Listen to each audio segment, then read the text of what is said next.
विधानसभा निवडणुकीत महायुतीला मिळालेल्या भरघोस मतांच्या चर्चेबरोबरच मराठा आरक्षण आणि जरांगी फॅक्टरची जोरदार चर्चा आहे। मराठवाड्यातील 46 मतदारसंघात तब्बल 29 मराठा आमदार निवडून आल्याचं आकडेवारीमधून स्पष्ट झालेलं आहे। बीडमध्ये लक्ष्मण हाकेंविरोधात धनगर समाज आक्रमक झालाय।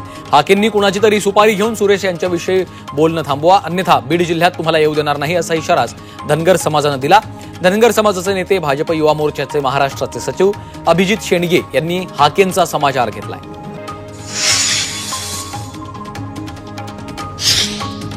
सरकार स्थापनेची कोणतीही घाई नसून 1 डिसेंबरला सरकार स्थापन होऊ शकतं असा दावा राष्ट्रवादीचे आमदार अमोल मिटकरींनी केलाय।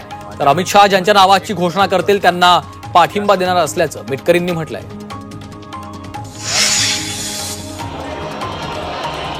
नाशिकच्या त्र्यंबकेश्वरमध्ये महादेवाच्या पायथ्याशी माजी खासदार हेमंत गोडसे नतमस्तक झाले। एकनाथ शिंदे पुन्हा मुख्यमंत्री व्हावेत असं साकडे यावेळी गोडसे यांनी घातलं।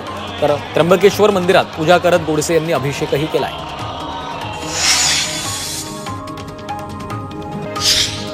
काळजीवाहू मुख्यमंत्री एकनाथ शिंदे यांच्या पत्नी लता शिंदे यांनी नाशिकच्या त्र्यंबकेश्वर मंदिरात मनोभावे पूजा केली आहे। एकनाथ शिंदे पुन्हा मुख्यमंत्री व्हावेत यासाठी नवस केल्याचं बोललं जाते। दरम्यान त्यांच्या या दौऱ्याबाबत अत्यंत गुप्तता बाळगण्यात आली होती।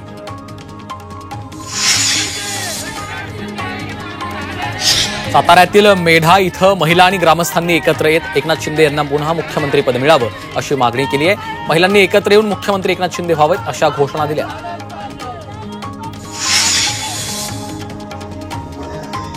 अहिल्यानगरमध्ये शिवसैनिकांनी एकनाथ शिंदे पुन्हा एकदा मुख्यमंत्री व्हावेत यासाठी गणपती मंदिरात आरती केली आहे। एकनाथ शिंदेंच्या नेतृत्वात निवडणूक लढवल्याने महायुतीला मोठं यश आलेलं आहे। त्यामुळे शिवसैनिकांनी विशाल गणपतीला साकडं घातलं। एकनाथ शिंदे पुन्हा मुख्यमंत्री व्हावेत यासाठी कोल्हापुरात अंबाबाईला दंडवत घालण्यात आलं।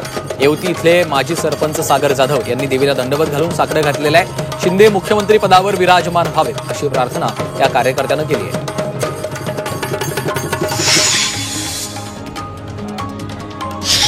चंद्रपुरात एकनाथ शिंदे पुन्हा मुख्यमंत्री व्हावेत यासाठी शिवसैनिकांनी होम हवन केलं। एकनाथ शिंदेंमुळे महायुतीचा विराट विजय झालाय, त्यामुळे शिवसैनिकांनी देवी महाकाली मंदिरात साकडं घातलं। देवेंद्र फडणवीस मुख्यमंत्री व्हावेत यासाठी संभाजीनगरच्या सुपारी हनुमान मंदिरात भाजपकडनं महाआरती करण्यात आली आहे। राज्यात महायुतीला फडणवीसांमुळे यश आलेलं आहे, त्यामुळे फडणवीस पुन्हा मुख्यमंत्री व्हावेत असं साकडं यावेळी घालण्यात आलं।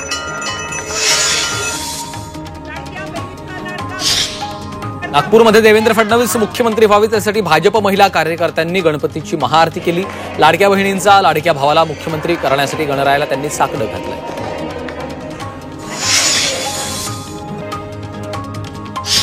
पुण्यातील पर्वती विधानसभेच्या आमदार माधुरी मिसाळ यांचे भावी मंत्री म्हणून बॅनर्स लावण्यात आलेत। राज्यात मुख्यमंत्रीपद कोणाला याची चर्चा सुरू असतानाच मंत्रिपदासाठी सुद्धा मोर्चे बांधणी सुरू आहे। त्यातच पुण्यामध्ये माधुरी मिसाळ यांचे बॅनर पाहायला मिळत आहे।